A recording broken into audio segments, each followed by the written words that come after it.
Herkese selamlar millet. Yeni Brawl artık yayınlandı ve bu Brawl bize gösterdiler ki 9 tane yeni hiper şarjlardı. Bu hiper şarjlardan ilki Lumia'ya aitti. Lumia'nın normal patlama saldırısının yanına 2 tane ekstra patlama eklenecek.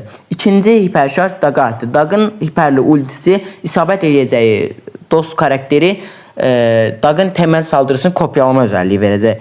Kit'in hiper şarjı hansı bir karakterin üzerine atlasa hemen karakteri sərsənməcək və özü də normal vuruşlar edə biləcək. Sonra RT'ye gelir. RT'nin ise yanına hiper şarjını atanda lazerler etkinleşecek. Bu lazerler bayağı da hasar verir. Sonraki hiper şarjımız Çak'a aittir. Çak'ın hiper şarjının arkasına, Çak yani hiper şarjının etkinleştiğinin arkasında bulutlar bırakır ve menzili artır. Şeydin ise hasarı artır. 4000 vurmağa başlar ve daha uzun hayalet olarak hayalet modunda kalır. Mon'un ise hiper şarjını atanda daha uzun kalır kazıcı aletinde ve necə deyim, hasarı artır. Draco'nun da hasarı artır ve menzili artır.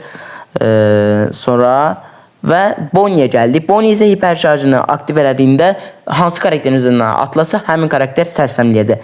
Özünüzə yaxşı baxın, kanala abone olun ve like atın.